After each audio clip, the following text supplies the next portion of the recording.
Mbote bande konyos balandi ya Rimer de Kinshasa.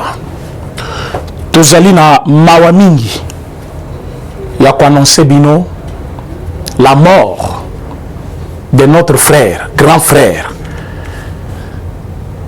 compagnon dans cette lutte, mais c'est Kajombo que vous connaissez tous. Kajombo azali moko ya bato bazui courage ya ko dénoncer Mabé. Il y a régime passé, même le régime actuel, dans tout ce qui était mal, Kajombo s'opposait. Et aujourd'hui, il s'attaquait à des gens. Oyo Bazali, na makanisi Mabé contre le régime en place, contre le chef de l'État, contre le développement du pays.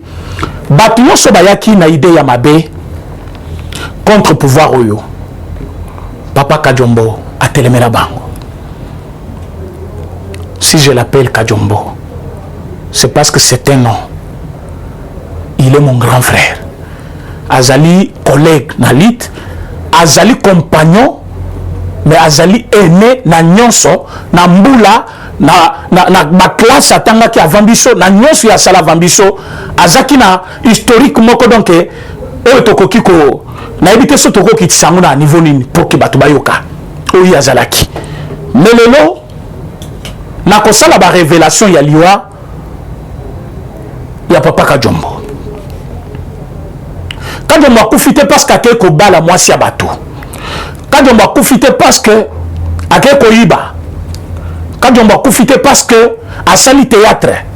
Kajombo akufite parce que akeko sala publicité. Mais Kajombo akufi parce que azolo bela mboka. Kajombo akufi parce que Télémé Batu Mabé contre le régime actuel. Récemment, on a dit que Papa Kajombo Azaki attaqué par Peter Tchani, Azaki attaqué par Moïse Katumbi, Azaki attaqué par Jacques Ndala, Azaki attaqué tout le monde Bazali pro Katumbi, attaqué Papa Kajombo à niveau ya média. Mais comme c'est un homme sans recul, a répondu à qui bango nyonso na ba média. Comme la vérité blesse toujours, vérité bimisaki ezaki vérité ya bangulu ngulu nyonso anate. Vérité bimisaki ezaki ya bana mike wanate. Vérité ya bimisaki ezaki vérité ya mentor na bango, mais c'est Katumbi. Et vérité ezaki nini? Mais c'est Katumbi tango yaki na Congo. Bato nyonso bayebi yango bien que M. Katumbi n'avait rien. Mais quand M. Katumbi arrive au Congo, à qui qu'on réclamait par il y a grand frère naye na niveau ya Jekamine. Quand on a koti kuna, ba dirigeant ya mabe ya Jekamine, yé, ba tchaki déjà gouverneur, il y a Katanga par M. Kabila. En 2006, M. Katumbi descend sur le terrain. Na mine o babenga kabine de bola. Tant on poti na mine wana, bayebisaki ke mine oyo ezali mine ya un nom kassayen, un nom katangé. Basali exploitation na bango batali exploration plutôt. Tant batali azaki na batu ya Mazembe, ba creuser na ye. Basali constat bazongi. Ba toucher na elo côté. En 2013, nous avons mis à mettre yango en valeur. Une année avant sa mort, c'était M. Kabasele. Avec Mbongo, il y a des Américains, qui ont business, qui sont intéressés Bango. Et là, il y a une valeur, c'est-à-dire qu'il y a des exploitations. Il y a grande valeur. Il faut aux Yango. En tant que gouverneur de Katanga, M. Katumbi va prendre, même il y a un Kassayen parce qu'il peut vivre à Katanga, pourtant chaque Congolais a zali libre à confondre dans n'importe quelle province sur toute l'étendue de la République, selon la constitution de notre pays. Balobi ou azali Kassayen za Katangete. même si vous suivez mini naye ko salamini. Alors que le monsieur détenait tous les documents, il y a les photos d'Azalaki Nanou, à l'époque ministre Yamine, il en connaît quelque chose. Il avait tous les documents. Il y a carré naye, il y a mine naye, mine obabengaka mine de bola. Alors à partir de mine wana, M. Katumbi a botoli na makasi mine il y a un Congolais. Lui qui ne pouvait même pas prouver en face du monde qui est réellement 100% Congolais. Mais un 100% Congolais, un natif d'Endemba, au Kasaï occidental, connu par tous les Congolais, parce qu'Azaki est inventeur. Il y a marque, il y a whisky bien connu, na Congo, il y a Pousse Café.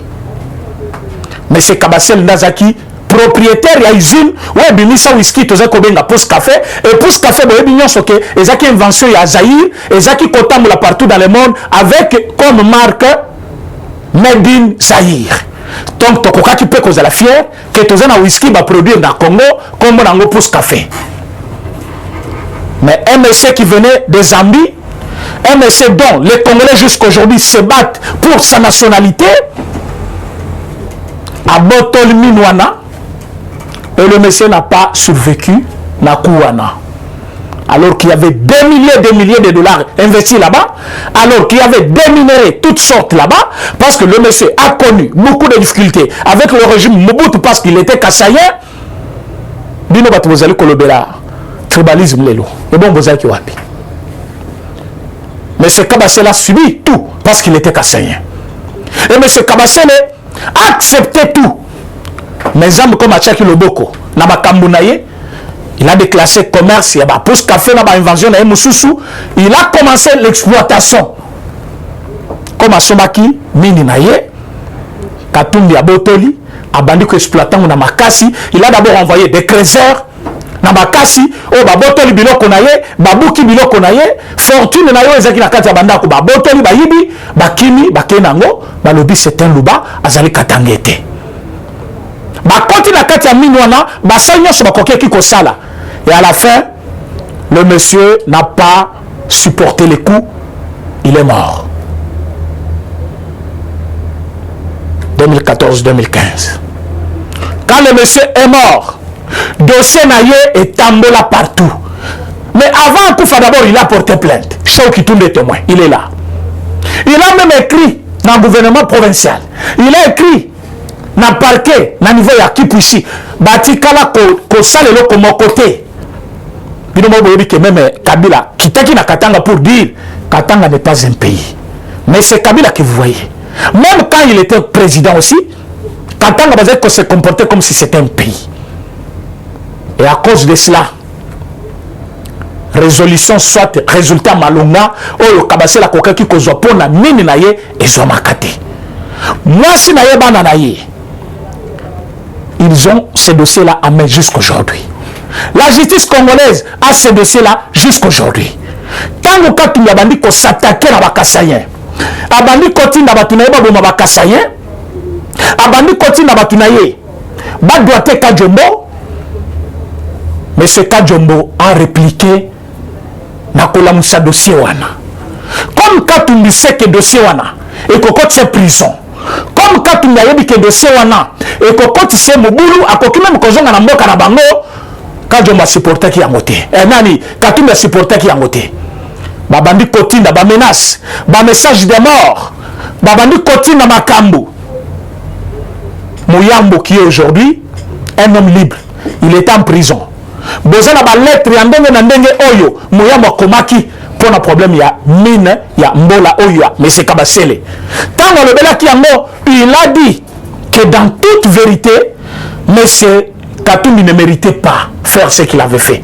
Akokaki Koboto là, même il a moutouté parce qu'il n'est pas katangé, alors qu'il est congolais, plus que lui, qui sa nationalité pose problème jusqu'à aujourd'hui. Mais n'a kata katangé mon côté, notable mon côté, député mon côté katangé, abini pour dénoncer le tribalisme. Katangé mon côté abima, pour la kolobakeo Katumbi asali et Zalimabe. Il a fallu combattre à niveau ya likolo, tant Boyaki Kabila, baya mena kokanga ye pona mabe nyonso salaki. Biso bato tozaki na opposition d'ailleurs tokotela ye. Pourquoi? Parce que il s'était démarqué na M. Kabila azaki na soutien à l'opposition. Mais makambo tout bazaki reproché ye ezaki vrai. C'est un anti-valeur. C'est un tribal. Un homme pareil à la tête du pays, à Koboma Congo Mobima, parce que lui ne veut pas que Moutou a touché un terrain naï. Place le Moko je vous ai dit dans une émission passée que Katumbi, quand il était gouverneur, Nakatanga, Orote Kamafutate, lui-même vendait ça. À côté Sinzala, somme Massango, la province Mobima, pour Mokote Kalabato Massangoana. Aujourd'hui, il est en politique, vous voyez ce qu'il est en train de s'aimer. Il envoie de l'argent, les journalistes va s'attaquer à un régime en place. Il payait les gens. Bon, mon aki Tatawana, en Afrique du Sud, Tata Mukolo, Bafuta Rembongo, Afinga Bato IDPS, Afinga président Jean-Marc Kaboun, Afinga Augustin Kabouya, Afinga président Félix Tshisekedi, Bazoufouté Mbongo et Panan et pas à Moïse Katumbi. Je n'ai pas eu un mot d'un seul Katangé qui a condamné cette attitude-là parce que Moutoua Azaki Kopé Sambongo, il a dénoncé. Et quand il donne l'argent, il donne l'argent, il donne l'argent, juste pour l'intérêt du pays. Personne ne parle. Aujourd'hui, ils se sont tournés contre les communicateurs du pouvoir. Ils se sont tournés contre ceux qui soutiennent le pouvoir. Aujourd'hui, menacé Kadiombo et Kadiombo est parti. Ils ont commencé par déployer d'abord tous les moyens de communication à M. Kadiombo. Ils que comme Azana ba caméra, à cause de la mission, Baïbi ba caméra, ba botel ba bloc nyonso, ba panzi studio na mobimba, ba kotiti nanda kunayi. Selon certaines sources, il a été même tabassé physiquement. Quand il souffrait, ils ont suivi même à l'hôpital. Parce que même si sa femme dit Bazaki ko caché à l'hôpital, il y a en connexion avec l'hôpital parce que des petites hommes là, où il y a placé Awa, des sous-hommes, où les Bazali collèguent à la télévision chaque jour qu'on filme Batou, au nom de Katumbi, les sous-hommes, les gens mal élevés, où Bazali collèguent à la télévision, les indisciplinés, où Bazali qu'on s'attaque même la chef de l'État contre intérêt à Congolais pour nous privilégier, intérêt à M. Katumbi. Batake M. Kadiombo balobi comme yo oche mutu na yo et pas mentor na biso okomona we koyela yo des menaces multiples et lelo mutongo bazaki ko menacer. Il avait même lancé un cri d'alerte. Il a alerté le monde entier. Il a alerté tout le monde qu'il était attaqué. Il avait même disparu des médias, des réseaux sociaux. Il n'était plus en ligne. On a eu des appels de tous les coins du monde qui demandaient pourquoi il ne parle pas. Et pendant ce temps, l'homme était déjà malade. Qui sait? Dans l'hôpital à Kendaki, ce qui m'a passé ton amabe. Qui sait? Tant que na kati ya studio wana so batikaki poison. Qui sait? Ceux qui parmi bato bazo kutoyer même bato bakena ko pesa mbote ba pesi bango poison ba pesa ye. Qui sait? Ceux qui avant que tu attaquer ba se empoisonner qui par le biais de ceux qui les côtoient. Aujourd'hui, Kadiombo est parti. Kitenge est en prison. Fumu Sabata est parti. La présidence, n'en parlons pas. Hôpital de cinquantenaire, c'est devenu le lieu de recueillement de tous ceux qui soutiennent le pouvoir. Le lieu de recueillement de la famille présidentielle. Le lieu de recueillement pour le président de la République. Donc, place de cinquantenaire, et comme il place à chaque samedi, il faut que tu aies tour pour la Bibembe. Place de cinquantenaire est commis, place il faut que chaque jour, membre de l'IDPS à Koufi, Mouta soutient Félix Tshisekedi à Koufi, Mouta Lobakana Kombo à pays à Koufi, parce que nous avons des étrangers qui travaillent pour un individu d'une nationalité douteuse. Aujourd'hui c'est Kadiombo. Demain ça sera le tour de qui? J'ai été empoisonné. Qui sait? Bah oui, déjà dans les autres, les lots.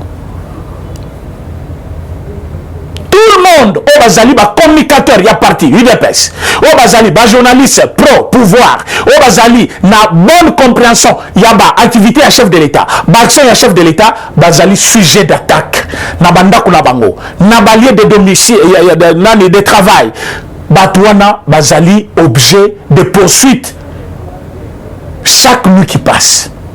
Et bateau bazali kolanda bango bazali incognité parce que ba menace ezali koleka na télévision. Et au moment où je vous parle, oh bazana poison dans zoto, nombre na bango eza kotangate. Tous les jeunes communicateurs que vous voyez du parti, ils souffrent de l'empoisonnement. Dieu merci. N'a échappé yango. Mais même ceux qui n'ont échappé qui n'a poison, ce n'est pas fini. Mais pendant que j'étais empoisonné, pas de mot unique.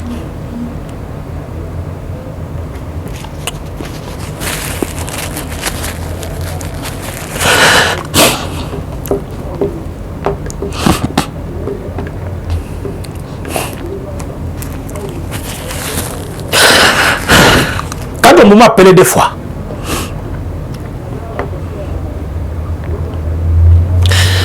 et il m'avait dit, jeune homme, ton combat n'est pas nul. Sache que tu ne soutiens pas Félix Tshisekedi, tu soutiens ta nation. Poison Bachelo et Koleka. Un jour tu seras un homme, mais voici debout. Donc quand on m'avait prophétisé sur moi qu'il n'a pas fait.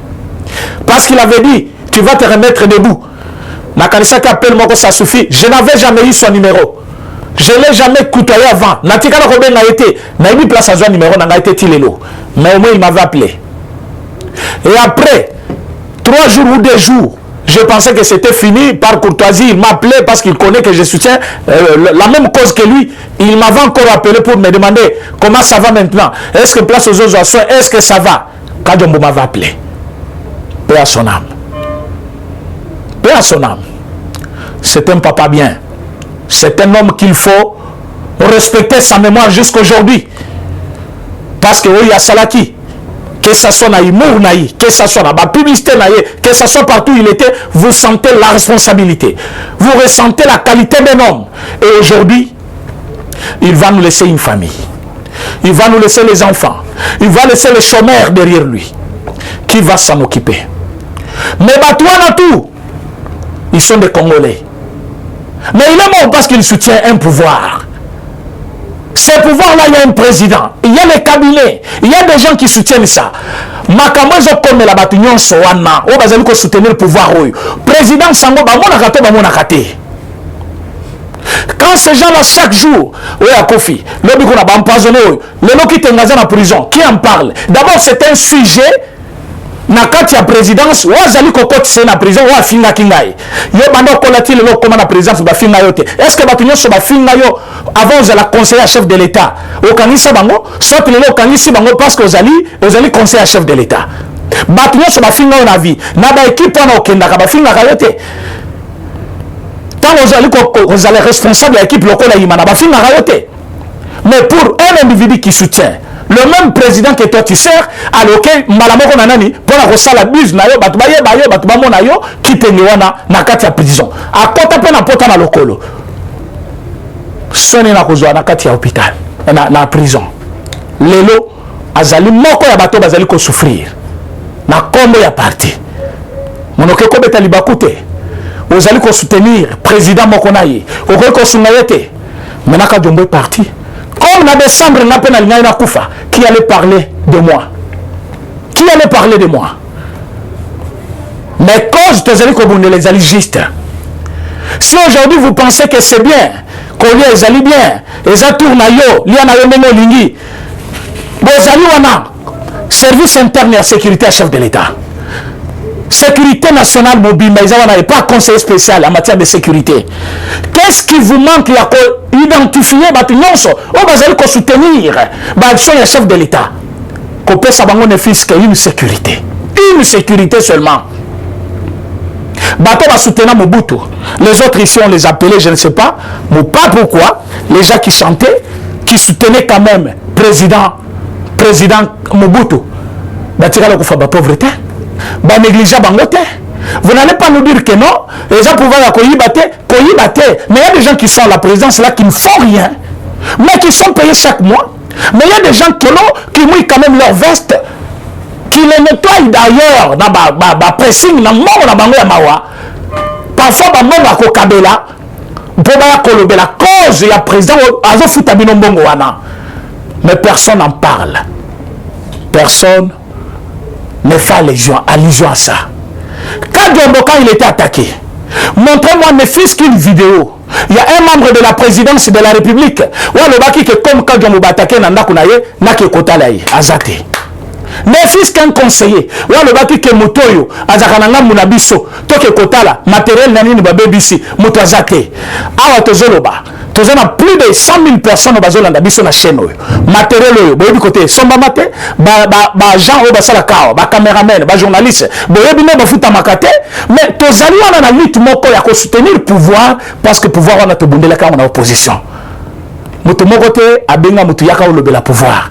Mais parce que to bunda pona pouvoir wana, yango to olobe la pouvoir wana. Yango to senga mutu te yaka otanga musala. Yango futa ngambongo, yaka osala boyi. Mais to baki comme les pouvoir na biso, il faut to bunde la yango. On n'est jamais venu à la télévision pour dire mais pouvoir on va hôtel bisoté. Bazo pesa biso ba poste biso ba pesi bisoté. Jamais to le cas na télévision pour la oloba yango. Moi qui parle, je n'ai jamais cette occasion-là, il y a Koloba la télévision. Non, pourquoi je ne le ferai jamais. Parce que ce que je fais, c'est un travail. Je soutiens une nation. Je soutiens un pouvoir. Je soutiens un président. Parce que je connais qu'il est dans la logique. Mais vous qui entourez ce président-là, vous êtes chaque jour dans des médias. Vous voyez tous ceux qui soutiennent le président de la République. Assurance maladie Oyo. Il y a coupé ça même bateau. Comme vous allez sujet à empoisonnement, comme vous allez sujet à maladie, comme vous allez à salaire T, voilà ce qu'on peut vous donner. Rien. Mais vos assurance maladie, vous pensez à humoriste, à comédien. Parce qu'ils ont lutté avec qui pour avoir ce pouvoir?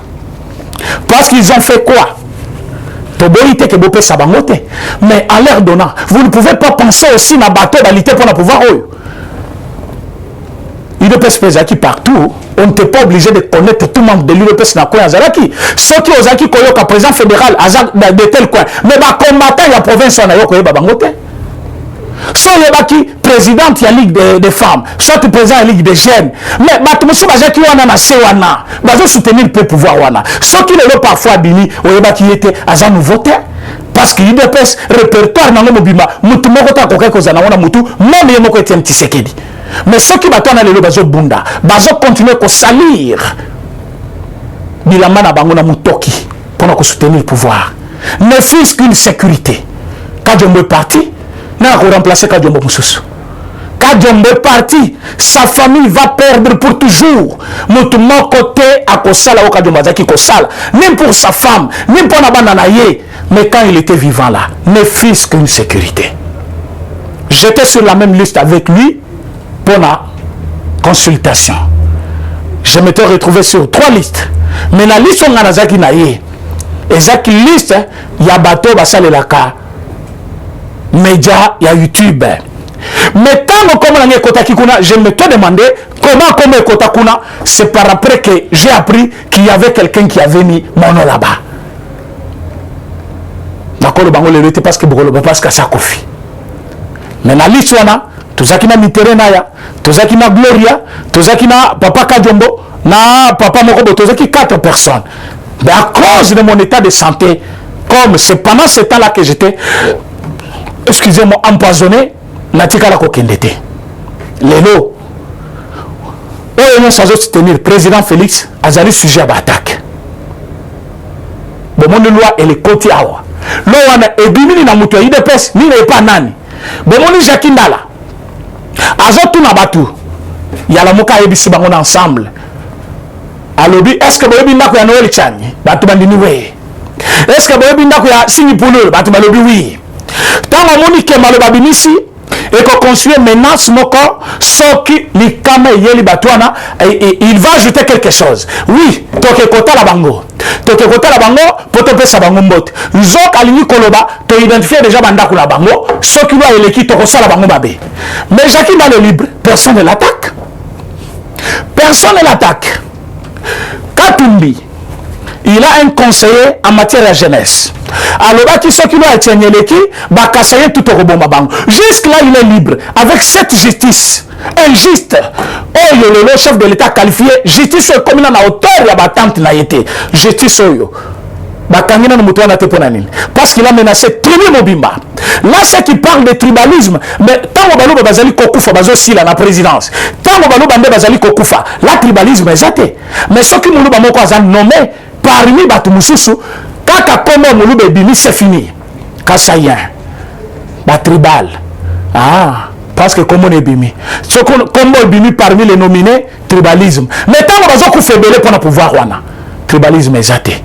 S'il y a des gens qui peuvent profiter de ce pouvoir aussi, il faut que la logique, ce sont ces gens-là aussi.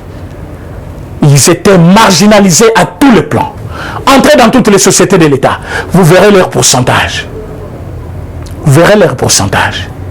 La banque centrale dont les gens parlent aujourd'hui, pour moi, si on a Komawana, et puis apporter Kombowana, depuis 1960 jusqu'à aujourd'hui, sur les 13 personnes au Baleki, on a eu 14. Aucun louba. Les gens qui peuvent avoir une intelligence, parce qu'ils ne peuvent pas travailler là-bas, parce qu'ils ne sont pas outillés, parce que c'était quoi? Marginalisation, discrimination. Mais ce sont ces gens-là qui se plaignent aujourd'hui. Vous allez se plaindre à tout moment. Non, vous vous plaignez pourquoi? Parce que vous avez fait mieux et que les autres font mal? Je ne pense pas. Ça peut être parfois une façon d'équilibrer, parce que vous êtes déjà partout. Parce que vous êtes partout. En moment aussi, les gens de ces coins-là, ça peut être un moyen d'équilibrer. Parfois, on équilibre. Là où vous êtes 10, qu'ils sont aussi 10. Là où vous êtes 20, qu'ils sont même aussi 12. Je ne pense pas que tribalisme que Zawana. Alors, quand on a Kofi, c'est la pire chose comme Moussou et Kofi, parce qu'ils ont soutenu le pouvoir. Exact. Comme les alliés à Mounoko Moussou, ils ont soutenu le pouvoir et Kofi. Nous avons mais Bazo Koufa chaque jour. La présidence, n'en parlons pas. Famille présidentielle, n'en parlons pas. Poison et Ndengue, personne n'en parle. Mais Kadjombo n'est pas mort en vain. Litnaye et Obotamboma. Litnaye et Tikale Panabiso. Litnaye, un jour même Bananaye. Que notre père est mort parce qu'il a donné sa vérité. Et quand une vérité est blessée jusqu'à la fin. Et aye baka ko répondre pour yango parce que tokolata yango aboma batu nyonso soki ke azali auteur ya liwana soki ke ezali ndeye aye baka problème est silité, le problème est là, le problème sera toujours là jusqu'à ce que akofuta ba dommage la famille wana azongisi pe nini na bango, sinon soit à cause de la mboka na yaouta. À cause de la mboka na yi. Qui nous prouve pourquoi il est contre cette loi. Ça montre déjà originalité na yi. Alors, ça originalité na yi zamabe, est-elle missionanine? Est-elle missionanine? Moi, je sais bien que Kadjombo n'est pas mort parce qu'il est âgé, parce qu'il est humoriste. Kadjombo est mort pour le Congo. Nous devons le reconnaître. Le chef de l'État Azali, garant de la nation. Abosana Yangote. Mais pendant ce mandat, il y a des gens qui ont quand même soutenu. Nous sommes là. On a besoin de rien. On n'a pas dit que Boyiba Mongo à l'État peut s'abisoter. Parce que Moututa Robin Alobi, qui a dit ça? Mais ne fils qu'il y a une sécurité. Kadjombola méritait une sécurité. Parce que le dossier a touché qui on a. Ezaki bas dossier ou ezaki ko touché. Na vie à moutou directement parce qu'il y a des gens qui kangaye à côté de la liberté. Kadjombo a parlé, Kadjombo a demandé, Kadjombo a fait des démarches en vain. Il n'y a que des conseillers qui n'ont jamais fait quelque chose. Bandaza conseiller. Atamolana militaire, Atamolana Moutouka présidence, mais rien Bandaza na ministère. Conseiller à chef de l'État. Conseiller. Yozo Tambola Bongo. Bamusu Sunde Bango Bakoufa parce que Bazo soutenir le pouvoir. Soke Yindi, allez, base Bobima, Batouboba Bima. Mais cette base-là, n'a pas tout Bazo Kamba Bazoana. Baza a besoin de sécurité. Assurance maladie, allez. humoriste. C'est que problème politique, allez, bino base. Est-ce que cette histoire est allée kokende pendant dans zela? Parce que lelo, s'il faut te le belango, ils ont pouvoir na biso. Ils allaient na menga mabete. Tozali kobunda pour na pouvoir wana. Mais batutu bazali koleka na média pour na pouvoir wana. Attaque chaque jour. J'avais perdu mon passeport ici. Attaqué sur cette mairie. Mon bureau sur scène a été saccagé. Matériel n'a tout emporté. Personne n'est venu en aide dans le sens de présidence. Même pas le parti. Mais bilo konyoso, ba ordinateur, ba caméra. Moi petite somme et coca rosa na bureau. Moi même à kofuta les sous garantie à bureau na et c'est la quitter. On était obligé de quitter là. Il a fallu des gens de bonne foi pour sauver la situation. Merci na ba onyoso ba songa ki moma wana. Les sorts que moi j'avais vécu, c'est le même sort avec Kajombo. Mais moi j'ai survécu. Sort wana ezakini babandaki d'abord par bureau, babukelinga bureau, après na ikozwa poison dans autres. Le Kajombo, c'est le même sort, attaquer d'abord bureau, le lorsqu'on y wana kei. Et vous vous attendez à quoi? Donc ce sont des personnes ciblées. Bazali koya ba ciblé déjà. Tant ba ko attaquer bureau, ba emporter bureau konayo, ba secret qui tu collabores avec qui, tu es en connexion avec qui, qu'est-ce que tu fais réellement, ba détruire nyonso après ba attaquer yo individu. Et ça sera comme ça. Et on va croiser toujours les bras. Moi j'appelle tous les communicateurs. Boyato Sangana. Bino batutu boyebi ke toujours soutenir pouvoir le président Félix Tshisekedi. Ce qu'on peut faire pour nous. Mais au moins une sécurité pour l'un et l'autre. Parce que Batouana bazali plus risé. Moussala na bango koboma. Moussala na bango koboma. Et bakosi sabato. Baza déterminé. Baza na poison. Baza na batak na bandaku. Baza na minduki. Bazali rémunéré parce que batou na bango bazo sala. Batou na bango bazo sala régime moyo. Donc bato na bango basali bazumbongo baye nango bapesi bato ya mabe baya ko attaquer biso bato na bango bazo sala mais bato na biso bazali banda tango bango bazo zwa mbongo wana ezali ko alimenter bato wana po baya ko attaquer bato na biso. On ne peut pas devenir ministre tous tokokate. On peut accompagner ce pouvoir kakande to salaboy. Mais le pouvoir là, il y a des moyens qui est dispensé parfois d'une façon qu'on ne peut pas comprendre et que pendant que nous là, on va continuer toujours comme ça à mourir. Vous allez concernant la présent chef de l'État. Vous allez président, il y a République Mobimba. Mais même Jésus avait sa famille. Sa famille biologique était là. Et Kolonaye Zalakiwana. Mais par rapport à message à Yakinango, à Kokaki Kozalamutu ya famille na yete. C'est pour cela il a aidé tout le monde. Mais à un moment, Achaki ito inaïna maloba mama na ebisaki. Pendant qu'on s'est pris sa maman na ye, miracle ya liboso a bongola mai et comme avignon. Et ça qui pona ni a se pris sa maman na ye. Aujourd'hui, la mère Kassai pleure. La grande famille de PES pleure. Les communicateurs pro-pouvoir nayo pleurent. Mais il y a des gens aujourd'hui qui ne vous aident parfois en rien. Jamais biso toko en opposition. Jamais biso toko critiquer parce que biso ne tozali ko façonner pouvoir wana. Mais ceux qui critiquent, parfois ils sont rémunérés. Oyo bautaki na kati ya lamuka, o bautaki FCC, lelo baza na kati ya union sacrée, bazali lokola maki. Maki. Mais oyo bazali ko accompagner pouvoir oyo. O bazali ko accompagner pouvoir. Bazali parfois je peux dire abandonné. Abandonné. Ne fils qu'une attention seulement compte son excellence le président. Ne fils que attention kaka continuer que batoyo musa bazo saliza makasi metalande bazo boma bango. Ne fils que votre attention ndengo sali yango pona ba médecin, ndengo sali yango pona ba député, Mes fils qui attention nengo salango pona ba pêcheur. Nengo salango pona ba professeur. Domaine nyonso talibango. Et bongo bana na yo. Ba kadjombo bango yo bazokende. Ba ko vivre le pouvoir en wapi. Ba fomo sabata bakei. Ba ko vivre le pouvoir wana wapi. Et nous serons toujours là en train de mourir. Ba Jacob bango na bakei. Ba maréchal bakei. Et bato bakotika la kaka boyi bato bazosila Nzambe akoto na motema bato bazali kokosa bato bazali kochakal batikelo na temps utala ba oya yope ezali pe péché eza crime te donc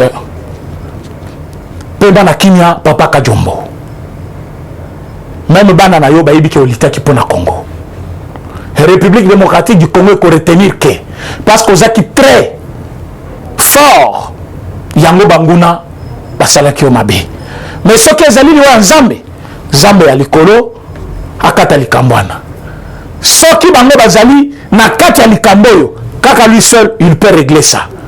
Merci na banyo so balandi biso tozali kopesa mes condoléances na famille ya papa Kajombo Mobimba to lendisi mama na bana nyonso bozala na force bolembate biso pe tokolembate la lutte va continuer jusqu'au bout jusqu'à ce que tu reçois deuxième mandat et loi ya Tchami il faut le cas. Merci beaucoup. Eshima, votre magazine qui bat au rythme de l'actualité. Retrouvez la nouvelle édition. Exclusivité, Barnabé Mwakadi, les recordmen des chiffres. Jamais la forte mobilisation des recettes et les performances de la Direction générale des impôts n'ont défrayé la chronique comme c'est le cas maintenant. Des exploits jamais réalisés sont atteints depuis la nomination du nouveau directeur général Barnabé Mwakadi Mwamba. Classé meilleur élève par l'inspection générale des finances en mobilisant 1100 milliards de francs congolais pour le mois d'avril, le directeur général Barnabé Mwakadi a sorti les grands jeux en mettant en pratique ses 27 ans de carrière au sein de la DGI. Il connaît les secrets des chiffres. En un an, plusieurs avancées sont réalisées. La traçabilité de recettes grâce à la numérisation et la digitalisation de la procédure des déclarations et paiements d'impôts, l'amélioration, les renforcements de capacités humaines et institutionnelles, la lutte contre la fraude fiscale. Le directeur général de la DGI, Barnabé Mwakadi Mwamba, veut répondre au mieux à la vision du chef de l'État Félix Tshisekedi grâce à une gestion orthodoxe.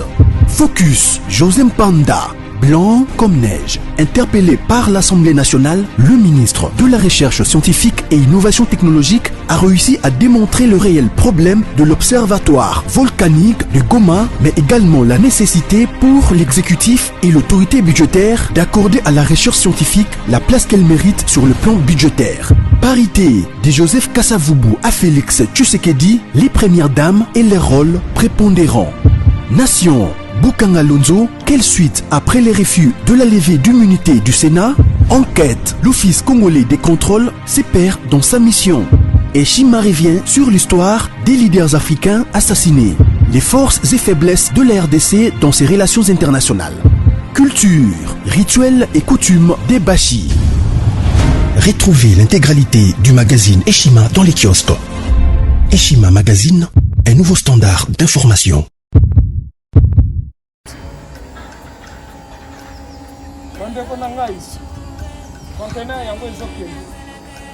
Le 26 mai, les conteneurs. Conteneur chaque mois. Donc, next ekozala le 26 mai. Olingo timba velo. Mutuka, please, aussi otangi. Biloko tout, omemaka na biso. Benga biso, comme ça, toya, so mema biloko totinda na Congo.